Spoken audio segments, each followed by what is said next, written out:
when they're talking to a younger woman, perhaps an investor might think, oh, what if she gets married? I mean, these are the things that they actually ask. So when we started Saffron Stays, actually, we'd not started the way it is right now. We actually tried to build out an Airbnb.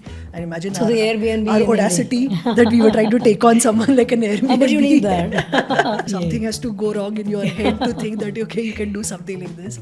But yes, audacious is what you need to be. When things are not going well, you quickly go back to thinking, oh crap, what if I had stayed back in my job? I would have had a bigger house and I would have had a swankier car. You're never fully ready. I honestly feel the earlier you start, the better it is, because your risk-taking ability is way higher when you're young. So they said we had 3 guests, and then they said, can you make it special because it's a honeymoon? I'm like, what? Imagine leaving behind a stable career in banking to turn India's most stunning private homes into luxury getaways. Sounds like a dream, isn't it? Well, Tejas Parulekar didn't just dream it, but she built it. As the founder of Saffron Stays, she is redefining how we vacation, one exclusive homestay at a time. From crunching numbers to curating unforgettable escapes, her journey is as exciting as the destinations she offers. So let's get into her story and find out how she's making home away from home an experience like never before. Stay tuned.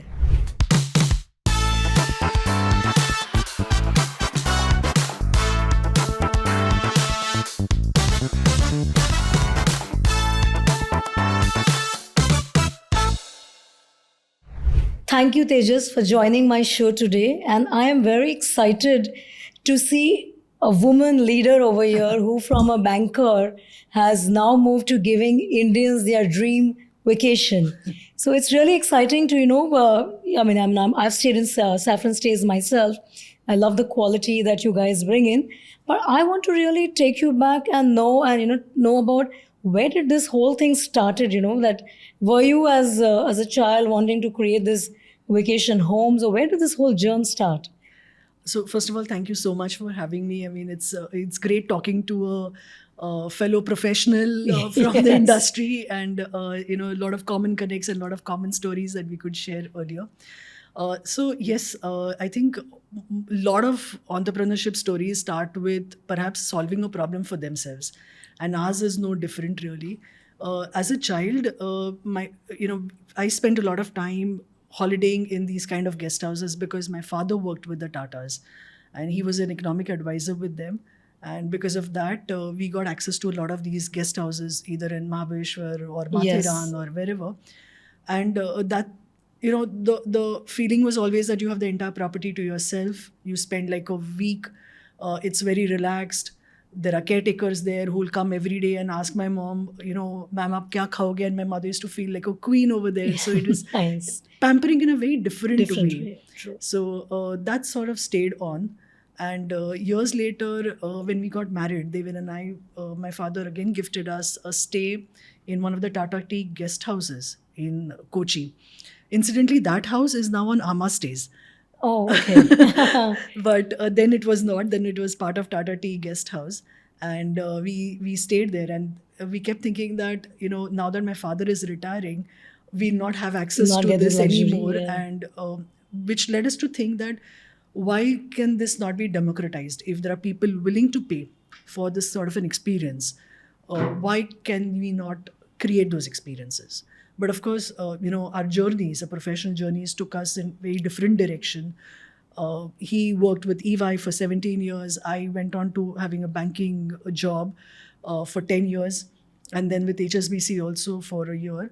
But when I quit my job and I started thinking, okay, now maybe it's time to build something on our own, is when we kind of brought this idea back from the cold storage and started really working on it. So. Nice. So, your childhood comfort and that memory that stayed on. But, bringing back to, and Tejas, a lot of us, including me, I have tried my hands on, trying a business thrice. Yeah. And not being able to still have the courage to leave my corporate job. And the higher and the senior that you become, it becomes more like, that golden handcuff because Yes. the stability that it brings in, and you've been a banker, and then you suddenly decided to leave. I mean, what was that moment that clicked? And it comes to me also, and I think millions out there, many like me, and at that level. So, and I also read that you were then, looking at ceiling and gaping. So, what was that, and why did you suddenly just give up? So one never suddenly gives up. I think it sort of grows onto you for some time that okay, maybe I've done what I could, or I've learned what I could, or having learned what I have, do I see myself doing this again for the next 10 years or 20 years of my life? And perhaps that idea, that point for me was where I said that no, I perhaps don't see myself doing this for a long time now. So let me take a break. Let me figure out what I want to do because. Um, coming from a very middle class sort of a family, Yeah. life sort of took a very sort of natural stage. अच्छा अभी college जाना है, फिर CA बनना है, फिर job ढूंढना है, फिर शादी There's a करनी whole है. playbook of that, हाँ, right? वो एक स्टेप बाय स्टेप तुम्हारे हाँ. पास चेकलिस्ट है literally. It's a check box of your life literally. Correct. And having done all of that then घर लिया, गाड़ी लिया, बच्चे पैदा किए, सब कुछ हो गया. Now what? Right? So when that now what sort of question starts staring you in the face is when you start reacting to it. And whether we, luckily or unluckily, fortunately, unfortunately, I would say fortunately, we were at that stage of life where we had perhaps paid off all our EMIs. We were loan free. We were stress free. So our minds were open to thinking Yeah, about that's the what biggest we one. Yes. You're So right. as long as you have an EMI, as long as you have a lot of these other things to playing on your mind, it becomes very difficult to break out of it. True. That was perhaps the point where I could say that okay, let me take a break from my job, let me think what I want to do. And of course the next couple of years, like you said rightly, was spent in just self-discovery or just kind of relaxing and doing what I really like to do, discovering other facets of my personality. I picked up dancing, I started trekking again, I started doing a nice. lot of other things. And of course, being a helicopter mother also to some extent. All that was fun. But somewhere I think what, people like you and I will always lack is the financial sort of independence. Yes. And that starts, eating into you. And that started eating into me also, that I can't be, I've never been dependent on Correct. even my parents. So there's no question of me wanting to be dependent on my husband either. And that's where, I said, okay, let me try out something on my own before I think that, okay, I have to go back to getting a job. So, yes, so then we figured out maybe 2-3 things. And this was not the first idea, frankly. Okay. I think I dabbled in a couple of things. Like I thought, okay, maybe I can start a restaurant because everyone wants to start a restaurant, Yes, right? and Everyone food loves is to say that. Okay, recession-free. Exactly. Everyone thinks that it's such an easy job. Cafe chalu karo. Then we also thought of actually doing some sort of a catering business.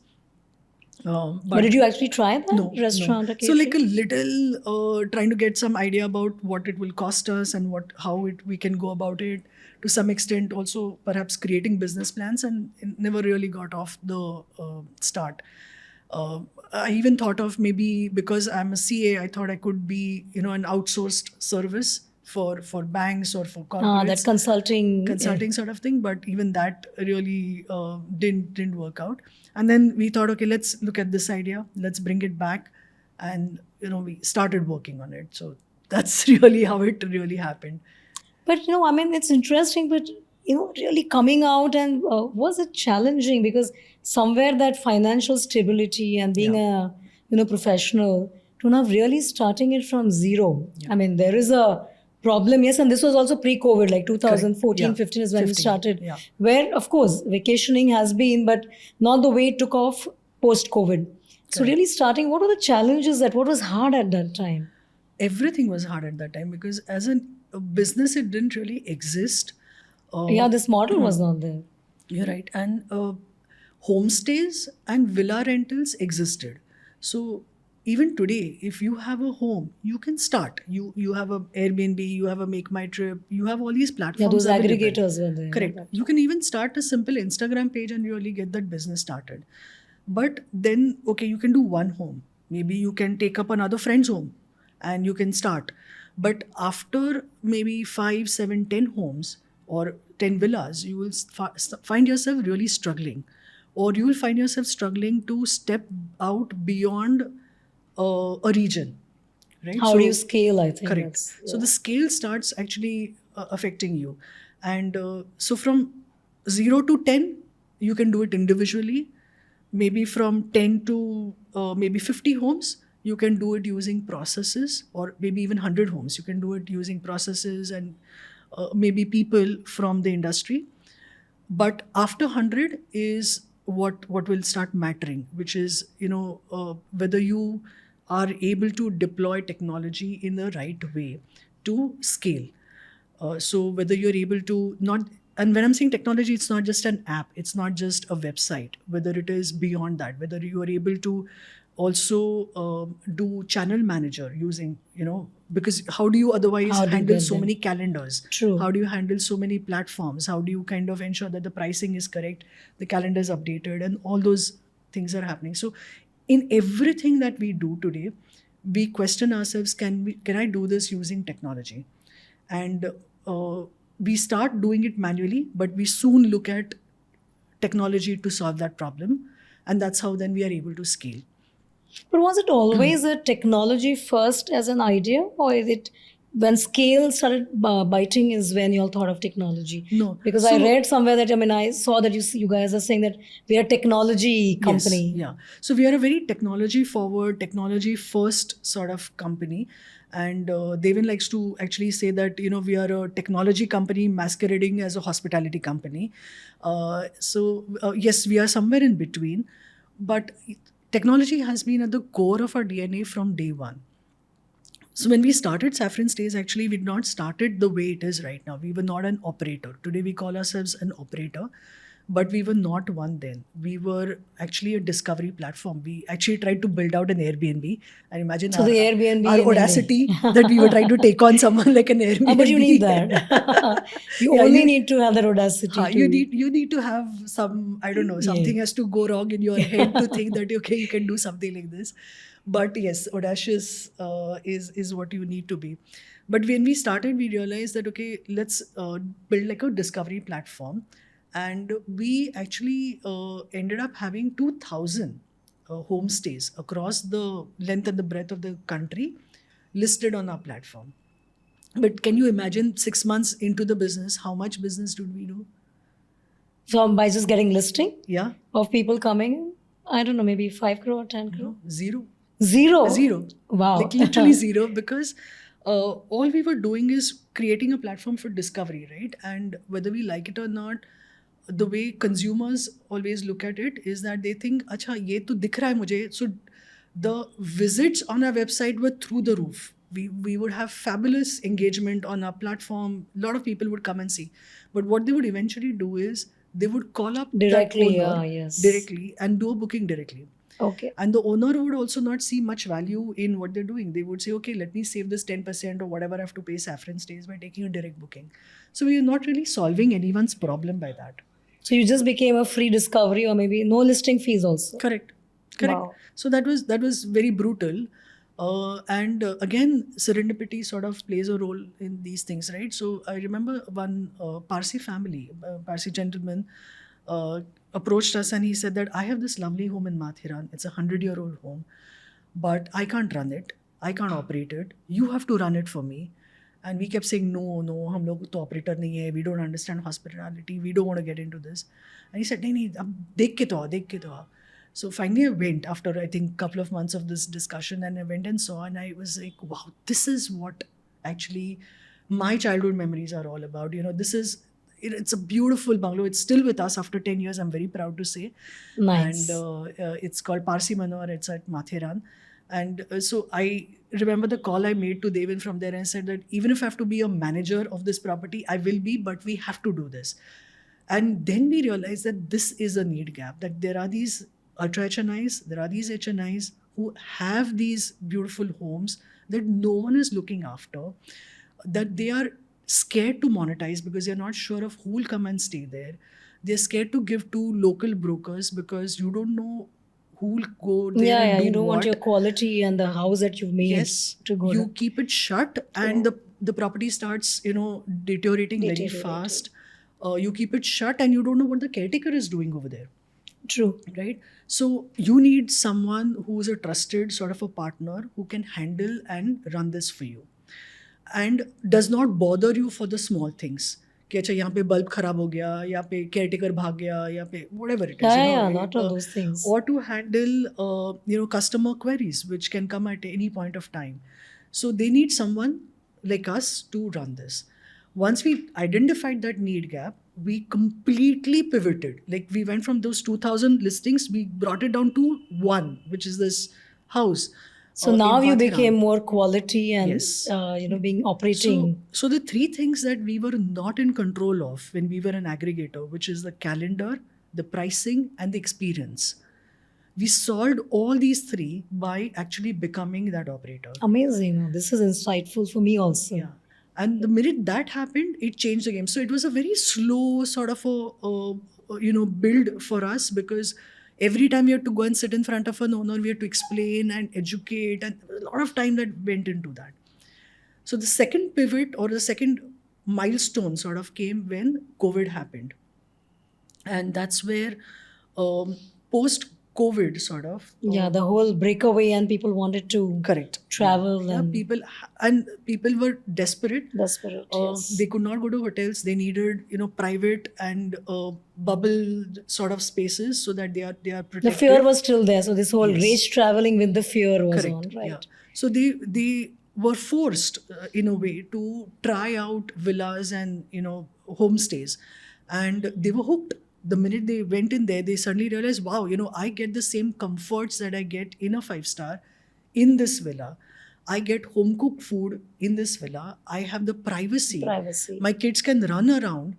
The women of my family can get in the pool without being scared of being looked at and being judged or whatever. Oh, wow. So there are these small Amazing. things that play on our Yes. mind, but all those add up. And the minute they got hooked on, there has been a clear secular shift, therefore, in the demand. Now, minute that happened, owners of these properties also realize, oh wow, okay, the gentry of the guest is really high quality. I can get excellent quality and excellent pricing for my property, and have the property well maintained at the same time. Not give it to random stags and get that spoiled. So then homes started opening up. So it sort of fed into each other. The demand fed into the supply. The supply started feeding into the demand. So so we've been in that sweet spot at that point of time. Right place, right time. Finally. But yeah, the right place, right time happened after 5-6 years 5-6 of years. having to explain. I mean, the kind of conversations, if I tell you, with homeowners, it used to Because be initially they didn't know you, so that trust, and that's what even I was Correct, wondering. yeah. that- The trust factor used to be there. There are times when I've actually seen someone actually almost like shed a tear that मैं आपको मेरा घर दे रहा हूँ, मैं आपको अपनी बेटी जैसे कोई दे रहा हूँ. So Devin quite often jokes that it was easier to convince my father to part with me than it is to convince a homeowner to part with his home, and that's so true. That's true. Yeah, so because that- the lifelong money that you have Yes, put in, yes. passion. It's a extension of their own personality.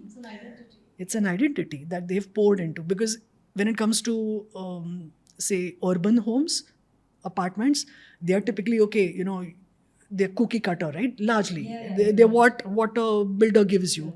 But when it comes to a home, it's your canvas. Yes. So, you built it with all their dreams and passion. True. Correct. But so, Tejas, any of your corporate learning of really any skills that you used to really convincing anything came handy at that time?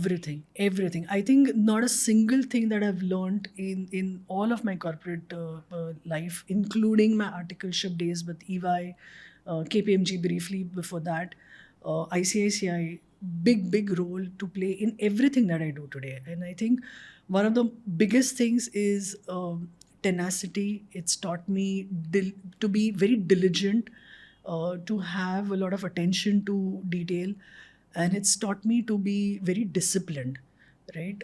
About everything, about how we work, or how we, a lot of things that Like matter. managing your money, people. Correct.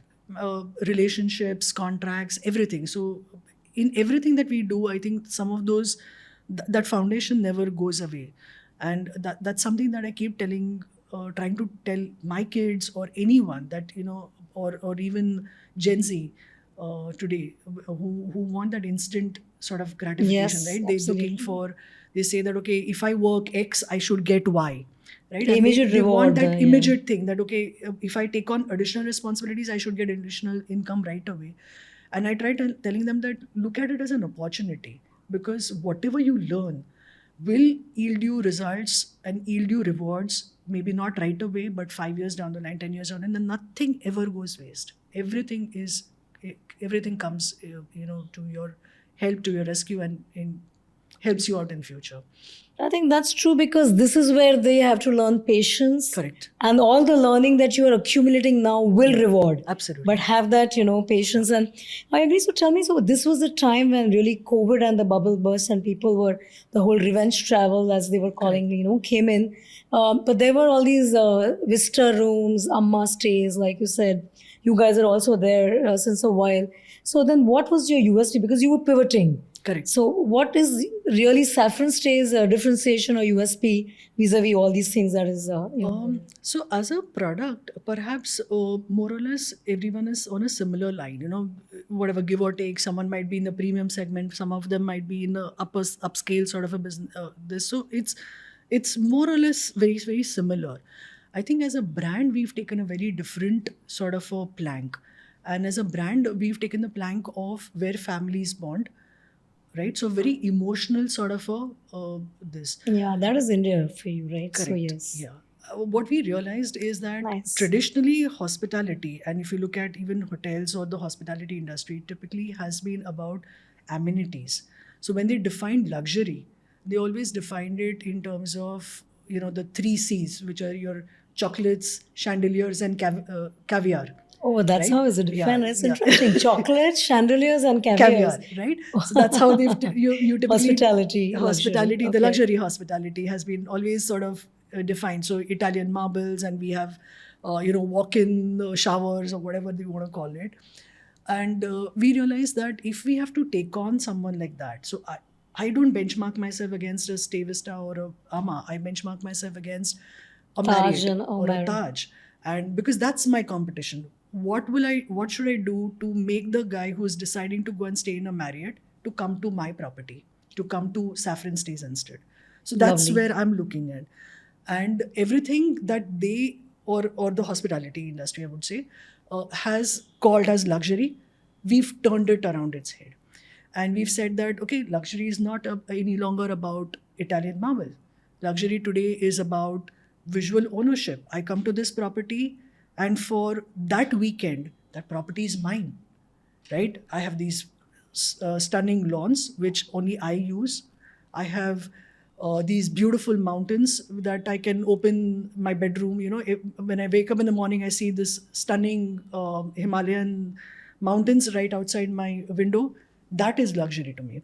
Or I'm right next to a lake, and I have access to that lake. So it's customizing my experience as opposed to going to every Taj where, of course, they will know me. Yeah. But it is still, I know Taj. Correct. Yeah. Vis-a-vis, this is completely uniquely Yeah. tailor-made sort of So, bespoke experiences. I won't call it bespoke, because we actually don't get into so much customization at all. Okay. We don't think it needs it. What we believe is that if you create spaces where families can just come and have a great time together, they figure their own entertainment out, right? They figure what to do with themselves.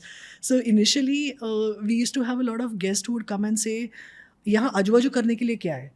And we used to think, अच्छा है, ये है, वो है. We started giving them some ideas कि you can take a trek down here, you can visit the caves here, you can go boating here, or you can go walking here, and that sort of a thing. And we realized no one ever steps out. No one ever steps out of the Oh, property. that's just the because you're used to in a hotel asking Yes, for that. exactly. So that Okay. traditionally you keep thinking, "Acha, मैं लोनावला जाऊंगा तो I'll perhaps go to Bushi Dam or whatever, or these The 4-5 Tiger spots." Falls, yeah. But when you come to a property like ours, no one ever steps out. They're just having a great time in the pool, in the living room, in the gazebo, on the lawns, in the veranda, on the terrace, because that's what they miss when they are in Mumbai. So instead of Correct. boxing them back in a hotel room, we've engineered spaces where they can just come together and have a great time.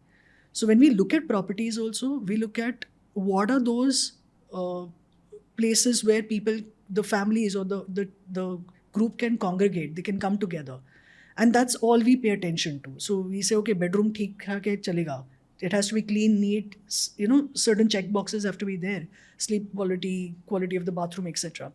But what will a guest come and do over here when they come is the question that we constantly ask when we look at new properties, and that's all we try to answer. Amazing. So it's not about only the bedrooms it is about in the Yeah. family area or what Correct. more they can do together, Exactly, bonding. exactly. This So is does this have a farm where kids can go and see, for The example, freedom. what Yeah. grain looks like on a the actual this On the on the shaft. soil, and or what a fruit, just plucking a fruit from the tree, or pulling water out of a well. Those are experiences So the that urban consumers who are seeking this yes, experience. correct. Or if there's a lake and kids can just go and splash in the lake and have a good time, or there's a walking path and they can just enjoy that. That is what we look for. But then that, in my mind, as a working professional, as a leader, brings a unique challenge to you because now you have those regional people working in your team. Correct. And in one place, in one city also, you'll have different kind of, whether they are cooks, whether they are housekeeping, because Correct. now you're managing them, Yeah, right? yeah. So then what kind of, let's say, HR policies or training, Correct. or what did you have to then redo or So relook at? we are insane about the quality. We are insanely particular about the trainings. So we do conduct training programs very, very regularly. So at the time of launch, and even after the launch, every few days, every few weeks, there are training programs that are held, either at that property, or we get groups of caretakers coming together at one place, and we conduct a training program there. So we're very happy that even homeowners see the value in some of these skill development and the skill upskilling that we do of the caretakers or the cooks. They are happy to lend their property, saying that, okay, mere ghar pe aap organize karo. So the one day, we have caretakers coming from that particular region coming there together. So 18-20 of them, and a classroom session for the whole day, and constantly trying to inculcate those habits in them of what hygiene standards are, of how the bed has to be made, how the bathroom has to be cleaned, how the food has to be served, safety standards, safety protocols, food handling, every little thing. We take great efforts in just constantly training the staff over there. So if you just sort of redesign this whole playbook, looks like, from what otherwise hospitality was doing, from Correct. localizing and putting so much effort and training and making homestay as more experiential and unforgettable memory, so to say. Tejas, I also saw about your posh policy because you are truly believer, and which is great that inclusivity, and not many startup at this stage will also bring in this kind of a policy, because this Prevention of Sexual Harassment Act, whilst I know it is there and you need to have, I think 20, I don't know what, 25 people you need to have, but you are really a believer and you guys have started. So tell me more about that, because I don't think many startups really start this in a initial phase to have this kind of policies. I'm not sure, because I thought now Polish policy anyway is fairly mandatory now for all corporates to do. And yes, of course, But at what team size? I don't know. I really don't know. But I think you're right. I think a lot of us tend to do a lot of these compliances as if it's a checkbox. Yeah. But perhaps we've been more this about it. Perhaps it comes from maybe the fact that we are professionally trained and we come from very professional sort of backgrounds, and therefore this has been very, very important to us in our DNAs. Also because a lot of the company has been shaped by women. For us, whether it's as in not just me, right? A lot of our senior leadership is women, Is women for okay. and a lot of them are strong personalities who are outspoken, and we want to definitely hang on to them. So we definitely want to do everything right and not right and correct. I mean, I don't want to sound like it's just a politically correct thing that we want to do, but we genuinely want to be a fair Fair space. and when safety and security Correct. you need to bring Safe in. and a fair space Yeah. for people to work. So yeah, that's I don't know, maybe it's just personality driven. No, but very nice because that's where, yeah, you're right, because most of the corporates and MNCs, and that's where all these practices are very important and specifically for women. So I think that's amazing. Also, tell me, so most of the times, when you start, and of course, there's a lot of dreams and the purpose, and there's a lot of stickiness, like you said, integration between functions. But scale is when the whole authenticity, Correct. what you started, and we've seen in various businesses, even if technology led, like whether you see Uber, what it started to the quality now, Correct. and various. So, is there the fear or a challenge because now that you're scaling? Yeah.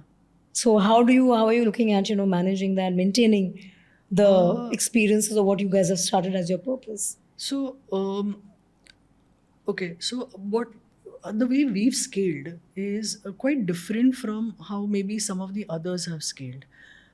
When we scaled, what we did is, and we continue to do this. For us, the sort of playbook is that we take a particular region or a particular area, and then we go deep in that area. So, for example, if we decide to grow in Rajasthan today, I have only picked up properties or signed up properties only in one Udaipur, and we're just about starting in a Jaipur. Okay. Now, but we would want to go deeper in these before we look at the next and the next and the next, right? So it's really capturing that region or Correct. penetrating the region. Correct. Now, what that allows us to do is to grow. So you're not really compromising on the scale, but at the same time, you're allowed. You're ensuring that you have ability to do a lot of investment in that space, in that area. So whether it is people, whether it is marketing, whether it is branding, from all perspectives, you are able to do a lot of investments in that, which if you kind of just grow pan India and have 1 year, one there, then suddenly you're worried about, acha, iska quality isse different hai, uska quality usse different hai, right? So you're able to maintain that quality as long as you pick a region, go deep, go to the next region, go deep, that sort of a growth. So So it's just not spreading across. Correct. You're not spreading yourself thin, but you're going deeper and deeper. Deeper, So you're able to do far better. And of course, there are learnings in everything. that comes from. The product also sort of changes in every region. For example, I'll just give you a very simple example of this. In Maharashtra, for example, we have a full serviced sort of a model where you have a caretaker at all times, you have cooks at all times, because we've noticed that people come in and they stay at the property, right? So they stay the whole weekend and then they go. They're not really stepping out for food, they're not stepping out for anything else. But when it comes to Goa, right? People have a lot of their own agenda. Okay, if I'm staying in an Asagaon, I want to go to this restaurant, I want to eat here, I want to have that. Wow, nice. They want to go out and So they spend a lot of time outside, very little time inside the house. So they're having, a cook and a this and a that and all that, it's stupid. It just doesn't work out. And this you all realized? Yeah, so this is again iterations that iteration. happen. The good thing for us is that our agility is higher because we are still that very, very agile sort of a startup. So we are able to quickly learn and quickly adapt and quickly change our tracks. Even the way our contracts are built, maybe for Maharashtra the contracts are slightly more different than they are in the Goa, than they are in somewhere else. So depending on what is the need of that region, you're able to kind of quickly adapt. So you're right. So you're saying that people coming in, the same family coming in a outside of Bombay, which is more to relax, vis-a-vis going to Goa and you want to go to the beaches and Correct. you want to explore and local food. So similarly, so they keep the same family but the different behavior, and that's where you are Exactly. customizing. No, Correct. interesting, I think. Now coming to, whilst you are scaling, and I know you turned profitable last year, and Yeah. with I read that you have 1,200 keys, or what is the size of 300, So we 350? have 350 homes, which translate to about 1250 keys overall. Yes. So now that you have is profitable, and I also know that you are looking at becoming 100 crore this year, really gunning for it. So are you pivoting again? Are you trying to now create a different product, or what is helping you scale? So what is helping us scale is very simply the first one I told you, which is taking a region, going deep, and then replicating it. So now that we have that playbook, we are now poised to say that, okay, can this playbook be implemented instead of 3 regions? Can be implemented in 10 regions So simultaneously? now you are going to go Exactly. So now that the out more. last 2 years was actually spent in ensuring that the business, first of all, becomes very independent and it stands on its own 2 feet. It doesn't require money constantly to burn. We know, okay, what it takes, what is the exact point, inflection point for every region where it starts becoming profitable, when it starts paying me back paying you back. to the central kitty. So the cluster level has to be profitable is how we've looked at it. And so now the question now for us is, instead of opening 3 clusters, can I open 10 clusters? So now That you've is the got that scale. cluster playbook and the Exactly. economics of that, the unit Correct. economics you Correct. guys have So got it. even when Uber, actually you mentioned Uber, and when Uber also started in India, they didn't actually open up everything everywhere Yeah, at a true. time, right? So what they did is they picked one city, they would have that 3 or 4 member team which would go there, set up the operations, then move to the next and set up the operations, then move to the next and set up the operations. So that's how they've also gone about it, right? And we find ourselves doing a very similar style in our expansion, where we looking at quicker sort of implementation of the same playbook in different regions. But what So would that be a is one. non-compromise? Sorry. The second is the most important, frankly, is the technology and the using of technology in literally everything that we do. So today you'll be surprised that we don't have a guest-facing app. We don't. Oh, there's no. There's no app for my guests. So then where do I discover you? The website, of course. So the website, which is of course works beautifully even on your phone, so that is fine. We've optimized for that. But we don't have an app. But we have an app for my caretaker. I have an app for my supervisor. I have an app for my homeowner. Oh, lovely. And what is the need for that is that we realize that this is not a product that you're going to use every day, like an Uber. So you might download it once, but you're going to look at the first opportunity of uninstalling it as a guest. You're right. And it's smart that you guys are aware, because a lot of businesses make this mistake of, because app had become sexy and cool. Correct. Everybody wanted it. Exactly. But that brings me to my next point, because there's a time the whole tech-led startup, Tejas, they really are. Your analogy on bamboo is your metaphor is fantastic, but these guys are scaling faster. They don't take a decade. Like Correct. today, a decade in a startup is not it's there. a lot. So did you guys face a lot of push from your investors, or what is happening, or running out of patience, and did you all have to fight that? No, not at all. So we are very lucky. I think our investors have been a great sounding boards. They've been fantastic with us. I mean, so they've seen us through thick and thin, and co-conspirators almost is what we love to call them, because they've really seen how we've wanted to build the business. They've appreciated that, okay, we've looked at it in a very different way than the traditional burn and die sort of a thing. They are themselves, I think, astute investors when it comes to looking at businesses that can, at some point at least, be real businesses and not just, pack of cards, like a house of cards which will just crash the minute the funding stops. So today, the last round of funds that we raised was 5 years back. And after that, COVID happened, right? So, so we've seen after the funding, we've seen COVID, and we've done this. And yet, in the last 4 years, we've doubled every 2 years, we've doubled. and that's the growth we've had. So it's a very it's not growth for the sake of growth. So growth for the sake of growth is cancer. It's just Correct. I what agree. it I think is. that's very interesting because it's cancer is a very interesting term that you are bringing in. They're just coming, little flipping on because we spoke about investors and all. And I have heard many times from startup women investors that when Yeah. they are, there in funding, and a lot of time husband and wife also Huh. is where there is resistance or there is not that because the investors are not giving you the same fair play Huh. which they otherwise give it to the other either only male investors or where it is not husband and wife because a lot of time I have myself been in that startup investing game where the fear or the conversations on the back of it is that what if the husband and wife where things can go wrong Correct. and now you're dependent on them and specifically only women also is so have you felt or have you guys gone through those kind of So what you're saying is very interesting.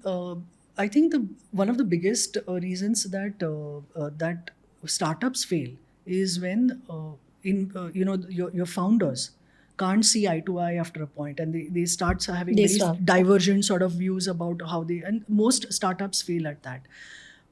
Somewhere I think there is a shift in the investors' mindset now, I've seen, where they think that as a husband wife, in fact, perhaps there's a better chance of this surviving because the equation between a husband wife is much better than maybe two people coming together, even if they're friends from the past. So I think that is definitely a shift. As far as women as entrepreneurs goes, and you're right about it. I think the numbers are abysmal when it comes to, if you look at the funding that women-led companies get or startups get as against men-led startups.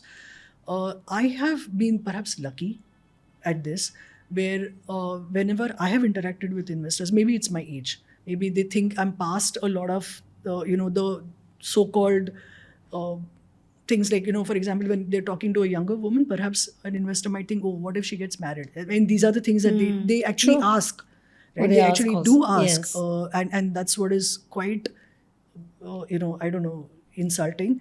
It's It just is, but- outright ridiculous. Yeah. But that's how a lot of investors are known to ask, oh, are you married? So if you're if you're married, then when do you think you're going to have kids? These are the thoughts in their mind that, okay, That's regressive, can yeah. this, yes, it's very regressive, but it's there, right?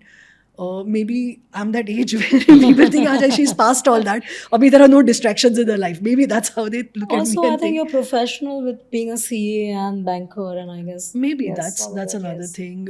Now, of course, we've led this journey for 10 years, so now they do believe that, okay, now they're not going to let go, because all the initial things that could have gone wrong have been all sorted. They figured it out, so now things may be different. Yes, we still have a long way to go, but I'm seeing a lot of good work, great work being done by some women investors themselves, right? So you have She Capital by Anisha Singh. Yes. She's doing a fantastic job in also speaking out there at lots of forums. She's created so many forums herself where she brings together women entrepreneurs and she talks about it. You have Latika Pai doing a fantastic job as an investor and speaking about it. So you have a lot of them. Let's Venture is one of the oldest sort of in the game, yes. nurse, and they're doing fantastic job as well. Shanti, right? Mohan is there. So they're doing superb job as far as this is concerned. Lot more to be done, definitely. But I see a difference. I definitely see a difference. Yes, once in a while, I do sit across someone who will perhaps direct one question at me, which is more like, how do you manage your life and your personal life and your work? And I'm thinking, okay, why do I have to answer this after I'm 46 now? What do you mean? And then when it comes to a question about the future or numbers, they will look at Devin and talk, right? Oh, So that feel. that does happen a lot, and so it's my job then in that meeting to bring that attention back to me and say that, look, I'm the one who's talking numbers. Look at me and when I'm talking, right? So you still go through that. So yeah, I think you still that go kind through of that. change the investors still need to bring in them Yes. that women mean business and they know business and they can talk numbers, right? Absolutely. Tell me now that you have sort of shifted gears yourself. And now how do you balance this whole thing? Because now both husband and wife. First of all, as husband and wife, how do you manage? Because I can just imagine if me and my husband have to do and carrying the same fight home and Yeah. bringing. So how do you survive this? Ghar or bahar, dono, it's all. Does it all become It's- business? all the lines are blurred. All the boardroom conversations are coming to the In the at home, dining in the dining room. table, Yeah, yeah. to the dining table. It's all over the place. So it's all yes, the lines are blurred. Now there are advantages to this. There are disadvantages. Now the advantages are that our children have been exposed to a lot of business talk very early in their life. True. Right, and a lot of solicited or unsolicited advice also comes from them. A lot of times they say, have you thought of doing this, and have you thought of doing that, and have you seen this new thing on Instagram, and They will bring the Gen Z. we feel need to a it. lot of Yeah. that, right? So they are more in tune with technology and how they see things, and that helps us. So that those are the positives. Of course, the negatives are there, where sometimes you don't know where that sort of line. So it's very. So the interesting thing between at least Devin and me is that we've done very clear lines. Lines are drawn between what I handle in the company, what he handles in the company. Okay. And we play to our strengths, right? And so therefore, although it's just two founders, so therefore, for certain things, I get the veto power. Certain matters, for certain matters, he gets the veto power. So that's a very clean equation. And because you are husband wife, there is 100% trust that okay, each of us is looking out for the interest of the company. The organization, You don't have to yes. second guess it. Perhaps That's that is interesting, yeah. the biggest advantage of this sort of a partnership, that you know that okay, You're no not matter playing what, it for yourself. correct. You're not playing So the the game for decision could be personal. wrong, Yeah. but the reason why the decision was taken was never wrong, right? So you can always make mistakes. You Sure, make like sure. tons of mistakes and Sure. tons of wrong choices and wrong Sure. decisions even now, but the reason for doing that is never wrong. It's always Right. right. And as long as you're on that path, I think you're good. You're fine. But that's really, very interesting learning for me also, because yes, you're saying the trust for you not doing it for your own self, because there's a Correct. larger interest in Yeah. start making your own money and Exactly. getting out. So, and both, when both parents are working like this, so always I feel that as professionals, you want to become an entrepreneur, but professionally, I still have my Saturday, Sunday free Yes. to me. I still have that salary coming on, Correct. 31st of every Your month. opium. Oh, yeah, that opium that you would have. Just bring that in, because that's important for the listeners to know that now there's not one person doing. Both people are, both husband and wife. So it's literally the family into this whole Correct. Yeah. making of, So the literally all our eggs are sausage. in one basket, and of course it's a scary thought. So when we started this, I think we drew very clear lines again over here. One is that we built our safety net first.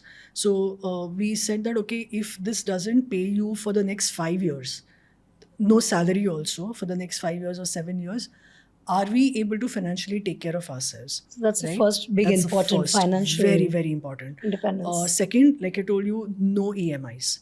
Zero. You cannot have the threat of something that you have to pay, because everything else you can is elastic. You can increase your spends, you can reduce your spends when it comes to yourself. But EMI hai, to there's no way that you can Yeah. think of doing anything. No risks that you can take in life. And both cannot for sure jump in. Definitely. So the one is the financial safety in terms of our own spends, our children's education, parents' health, and our health. So these 4-5 things are the first things that we kind of said, okay, have we taken care of all this? Now, okay, let's look at taking a risk, right? So that's when we did that. Second is that it doesn't stop at that. Second, and the tougher one, is living it, right? So for Yeah. a good 7-10 years, you're cutting back on a lot of discretionary spends, which you didn't otherwise- before. yes. So earlier you would maybe change a car every 3 years because I don't like the color anymore and the latest model is around. The last time we now changed our car was I think 15 years back. Wow. Wow. So we have one car which is as old as my son, which is almost 18, and one car which is almost, it's more than 15 years old. Wow. How priorities change, no? Once Yes, you are completely. So any time we even think of even that old car, when we think of giving, they we said, "Nahi, chodo na, aur ek saal chala lenge." You know, what's the big deal? Now you have Uber everywhere, so anyway you don't want to take the car. But so that sort of changes. Your foreign holidays, which would perhaps be an annual sort of a thing, that kind of goes out of the window completely. So a lot of things that you need to start learning to cut back, and those have other implications also. You become not so socially, acceptable any longer because because now you're not going foreign trips. correct. and Yes. Having Yeah. those So conversations. yeah, because in the conversations, you're no longer able to contribute about, I went to this fancy Wow. Suryagad, or this Rambagh Palace or whatever that is, or this very very fancy Ibiza holiday. You're not able to contribute to some of those conversations. So those are things that you kind These of are real. Yeah, those are real. These are hard hitting. Hard-hitting. And a lot of times when things are not going well, you quickly go back to thinking, oh crap, what if I had stayed back in my job? I would be here by now. I would have had so much savings till now. I perhaps would have had a bigger house, and I would have had a swankier Because car. you see all your colleagues Yes. growing there, Yes. doing that. That's a tough one. Wow, I think yes. that's hard hitting, and to be able to live with that is tough. So yeah, that's a tough one. Yeah. Then what brings and my next one is that now you all are giving swanky or real experiences, unforgettable memories to everybody for holiday. Then how are you guys? What is your breakaway? Do you guys break away? Yeah, we definitely do. I think we have our different ways in which we sort of unwind. Devin likes to go on these treks where there is no mobile connectivity, so he's like switched off for a good 10 days. He does that once a year. And of course, then I'm not allowed on that trek. You are not allowed. No. And I'm happy not being there because we need that some time off from each other too. Otherwise, we'll Correct. end up talking about work. So that is definitely there. I do my own thing too, So yeah, so different ways in which we sort of this. So Devin also has plays tennis quite regularly now, and that sort of a thing. I've picked up dance over the last 10 years. I've been learning dance with my daughter. That's a very Lovely. very very interesting, very Interesting. fulfilling sort of a journey. We've been learning Kathak. So that's been fun. Lovely. So, where do you now see? So is this fulfilling, Tejas, or do you still feel that, like you just said, that your colleagues have grown, they have the fancy houses or bigger houses, all that? Do you look back and see that is this what has the reason why you left for rediscovering yourself, and that was becoming monotony? Do you think you would now want? If you sometimes sit and say, okay, now looking at the ceiling fan, do you feel that you want to go back? Or is there a time to watch the ceiling fan anymore? No, there's no time to watch any ceiling fan anymore. But definitely, I don't think I can perhaps go back to being in a corporate job. Yes, of course, every day, literally every day, there's a roller coaster of emotions about where you're questioning whether I did the right thing, whether have, kind of messed up things for me and my family or their future and their, So those doubts are constantly there. Okay. And then you will see one message from or one review from a guest or one something. You walk into a room and then someone says, oh, I've stayed in Saffron Stays and I really loved it, and that suddenly like, yes, I've done the best thing that I could do in my life, right? So we thrive on that little validation that we get from a guest, from an investor, from an employee, and then that you've done the right thing. So yeah, So that's more fulfilling than that's absolutely that's amazing. So this is one of the things, sometimes people who are working, when they have this idea, but there is a lot of this, sort of within you that, am I fully ready? When should I step out? Like, do I have to be fully ready to start, or do I start and discover? And, what is the right way to do this? What would you? You're never fully ready. I honestly feel the earlier you start, the better it is. Later on in life, it starts getting more and more difficult when you have your salaries coming in, your promotions coming in. You, like I said, you hit a mid management or a senior management. It becomes very difficult to let go of what you've built, rightly so. So the earlier you start, because your risk taking ability is way higher when you're young. So definitely, if I have to do something different, I would perhaps start this 15 years before. Not even 10 years before, maybe 15 years before, very early I would have That's started. why you see a lot more young Yes, entrepreneurs yes. now getting in the game. Correct. But what is it that they don't, because you're right, because when I see these young ones, they want to go and build, they're dreaming, they're building, they have the fire and they have the hunger. They don't have the kind of responsibility which today I have or you must have had when you left. So, but then what is it that they're lacking that what you can bring in? So what they're definitely lacking is perhaps maybe a ready network of maybe professional network, right? And here maybe people who have maybe, and I'm being very honest about this, people who come from business families perhaps thrive better because they have maybe some sort of a network that the families have built or the family businesses have built, and they can bank on that and they can kind of move and jump over it, right? So for us, perhaps we had to build our professional networks, which we could bank on when we did our entrepreneurial work. So that perhaps is the one thing, but I don't think it's a hard and fast sort of a rule, right? I think entrepreneurship by itself requires a lot of hustle.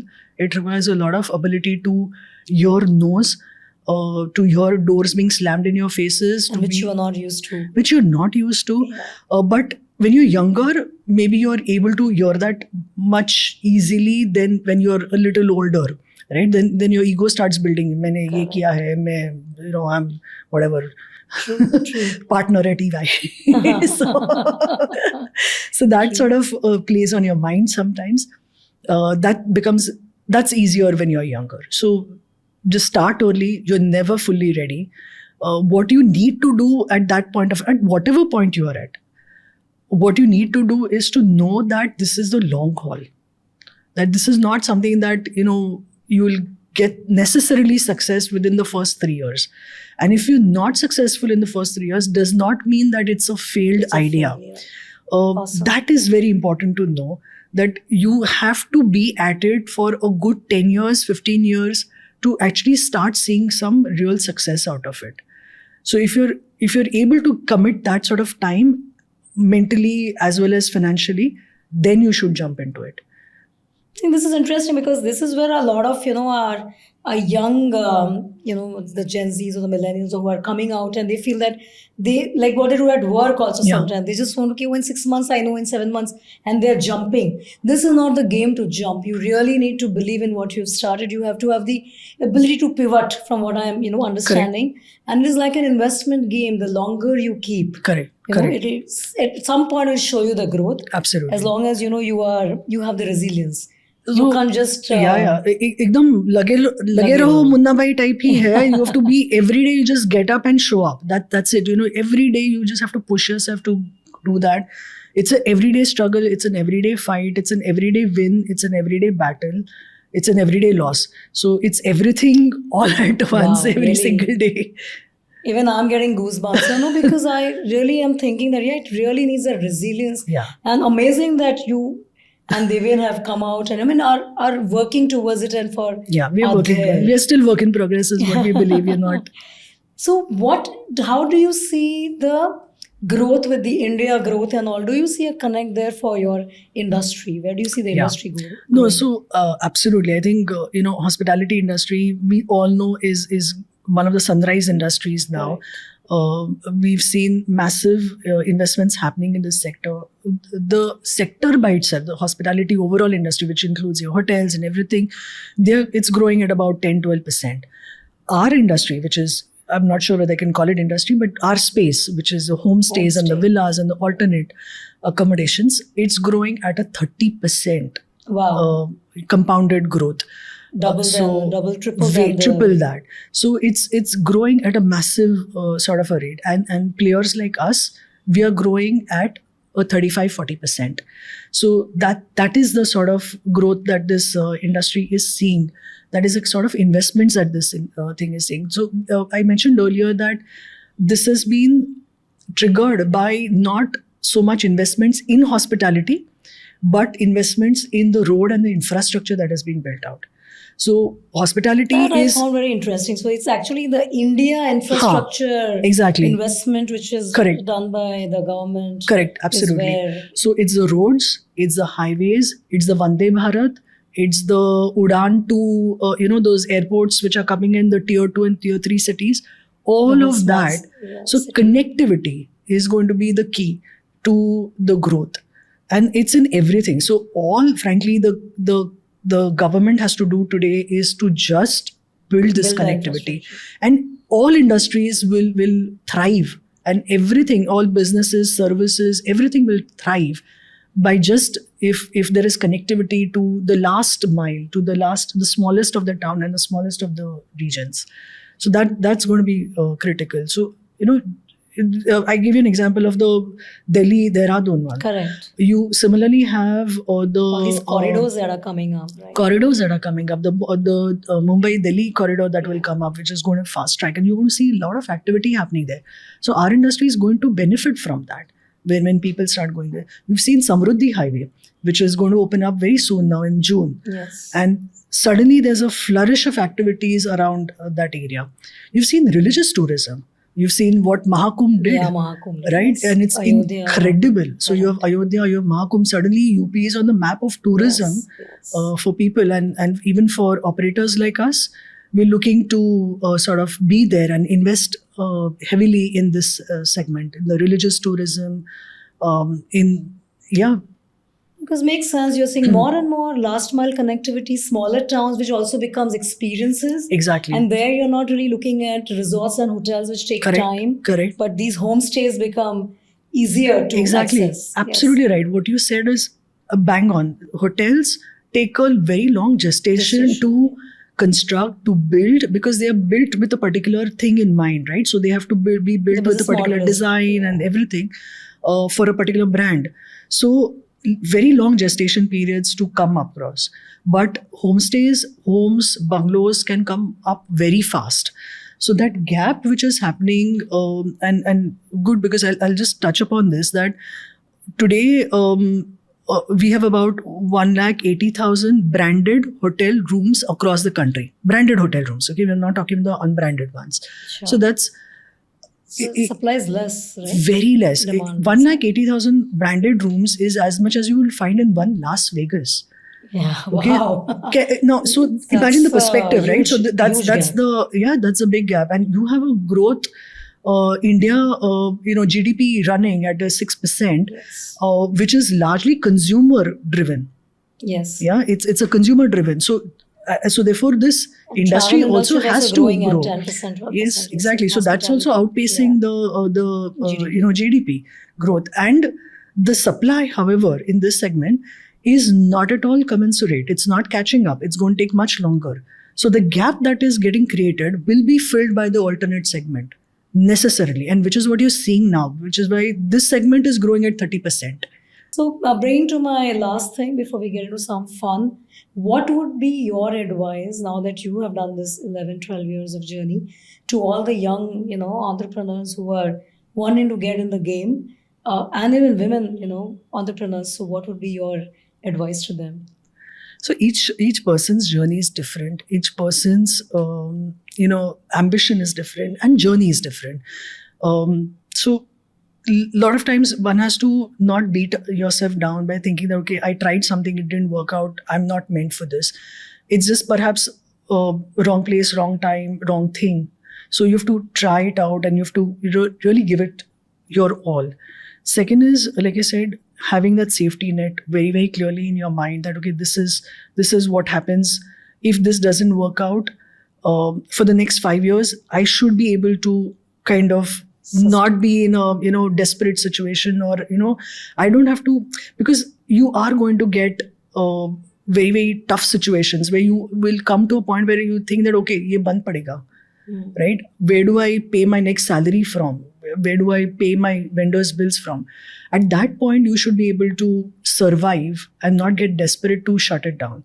That okay, I can live another day, and die another day rather. But I have the safety net that I can count on. So that is very, very important, and it is a long term game. It is definitely a long term game. So we all heard, Tejas, that this is a game to play for longer. It's not here and now. It's not life is not quick commerce over here. You can't just get in and get out.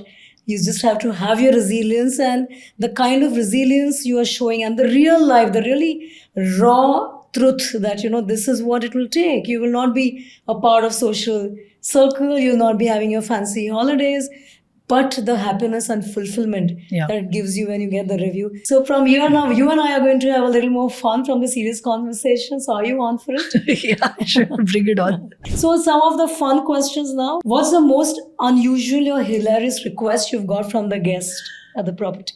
Yeah, I keep getting them a lot, but this one thing that really stood out, I don't know, it's very weird, that one of the guests actually called us and said that they want to book one room in a particular property, and they said we're 3 guests. We said great and everything, and then they said, can you make it special because it's a honeymoon? I'm like, what? Okay, so that was, I think, by far the strangest request Okay. ever. There are 3 of them, And they but they were on the honeymoon. Wow. Not judging. What's one thing you absolutely need when you go for a holiday? Actually, 2 things. One I use and one I just carry for God knows what reason. The one thing I use for sure is an eye mask. I just need my eye mask to kind of just black out everything and sleep. The other thing that I carry, just I don't know why, because it looks nice in my hand, is a book, which I rarely read, but I always carry a book or always buy at an airport. What's that one habit or the routine that keeps you going as an entrepreneur? Work-wise, yes, a to-do list. So I always carry a diary and I always write down a to-do list every single day, even if it's just repeat of the last page, but I write it down. I think Nice. that actually keeps me very, very disciplined. Again, a discipline from corporate world. Discipline, right. And carrying a diary for every meeting is another discipline from the corporate world. I still write down, even if there are juniors in the meeting, I will write down my own notes and compare it to the minutes that person has written later on. कि ये तुमने miss कर दिया. Nice. Tell me if there were any, like in so many properties that you have now, 300 plus, any of your favorite properties? This is like asking me to choose between my Right. children. Na? This is like very difficult. But no, I think I have a lot But a of them. destination, which is your favorite? Within our I don't know, again, so many of them. I visited our north region last year and I fell in love with Himalayas again. It's absolutely stunning out there. But when I come to Maharashtra and I look at Pavna and I look at Mulshi and I'm like, wow, this is something else. So it's everything. As a family, do you all like, where do you all like to holiday? Again, nothing really specific. I think we just want to get out and really like to spend time together. But I also read that you love the trains. yes, You love the train travel. So is it Correct. still train or plane or road? I would definitely love to do train travel at all points of time, and I'm very happy that they're getting better and they're better connected and they're getting faster. So you can actually choose, but it's not always practical. That's the unfortunate True. thing. What's the best business idea, like, another idea that you got and you were excited but you've not really acted upon? Business ideas तो ना हर रोज 10 आते रहते हैं. हमारा our mind is like that, that you keep thinking of अच्छा ये भी कर सकते हैं वो भी कर सकते हैं. One thing that but very different from Saffron Stays that I really wanted to do was to perhaps work on daycare centers specifically designed to solve the problem for working women. So that's also actually another one of the ideas that we thought of before we started Saffron That's a big Stays. pain point. It's a very big pain point, but it's not. I'm not sure how to go about it. It's again a difficult problem to solve. Saffron Stays was also a difficult problem to solve. This is also a very, very difficult problem to solve. True. But it should be solved. It needs to be solved. I know. I read that your word saffron came from the whole sensorial this thing. So is it something that you were connected to, saffron, or is just like, why would you call it saffron stays? So when we were trying to name the business, we were thinking of what could actually because hospitality sort of touches upon various senses, right? So your visual, your smell, sense of smell, and of course Auditory, everything. touch, yeah. There's 4-5 of them. Yes. So we thought something that would represent that in the closest way, that would come, that would actually cover these 4-5 senses that we have, and which is why that. Second, saffron also is very, very deeply Indian. It's very deeply Asian also. So we did think that at some point of time, if we want to expand beyond India, we are looking at Asian countries, we're looking at Southeast Asia, we're looking at all these countries. So something that was very deeply or close to Asia. What's a question you wish people would have asked you in an interview or when they were of any funding round, but they never did?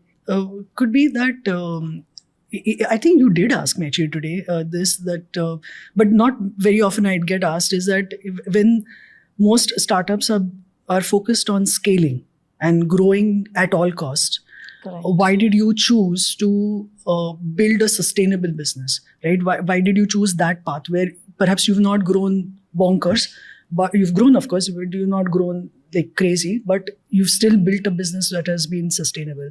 And that's a question I don't get asked very often, but you did ask actually today.